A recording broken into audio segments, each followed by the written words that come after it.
Bonjour, le défi que nous vous proposons de relever avec nous n'est pas des moindres. Nous avons élaboré cette vidéo afin de répondre le plus clairement et simplement possible à la question suivante. Qu'est-ce que la scénarisation? Nous verrons au travers de notre réflexion, de celle également d'ingénieurs pédagogiques multimédia et de scénaristes professionnels, quels sont les éléments qui nous permettent de définir la scénarisation et de préciser les étapes incontournables dans la réalisation d'un bon scénario pédagogique au sein de domaines, d'approches et de supports variés et parfois complémentaires. MOOC, Serious Game, valises pédagogiques, vidéogrammes et dispositifs de formation e-learning ou en présentiel seront la base de notre analyse. Nous commencerons notre analyse par décrire les éléments qui sont communs aux différents professionnels sur la scénarisation. Nous distinguerons ensuite les informations différentes que nous avons pu relever. Nous tenterons d'apporter, dans un troisième temps, une explication de ces différents points de vue. Pour conclure, nous mettrons en avant les points de vigilance qui nous semblent pertinents à mentionner et nous apporterons notre point de vue sur les compétences qu'un IPM se doit de mobiliser dans un processus de scénarisation. Il nous semble tout d'abord fondamental pour un IPM de commencer tout processus de scénarisation par une compréhension précise et minutieuse des attentes et des besoins du commanditaire. En effet, il n'est pas possible de réaliser un scénario en dehors des règles et de l'activité repérée et imposée par le commanditaire. L'IPM doit également identifier le message que veut véhiculer le commanditaire. S'agit-il d'un apprentissage pur ou d'une sensibilisation à une thématique précise?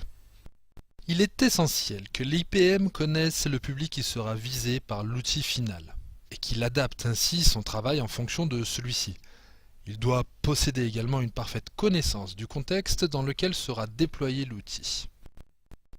Il est important ensuite de s'approprier le contenu, la matière première fournie par le commanditaire.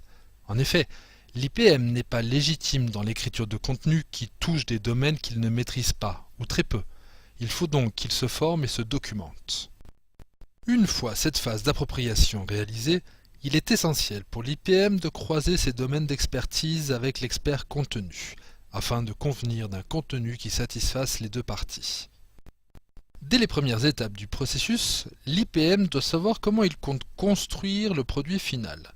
En d'autres termes, il doit avoir une idée précise du scénario. Pour cela, il est fondamental pour lui qu'il débute sa réflexion par l'élaboration des objectifs et des compétences visées pour chaque séquence.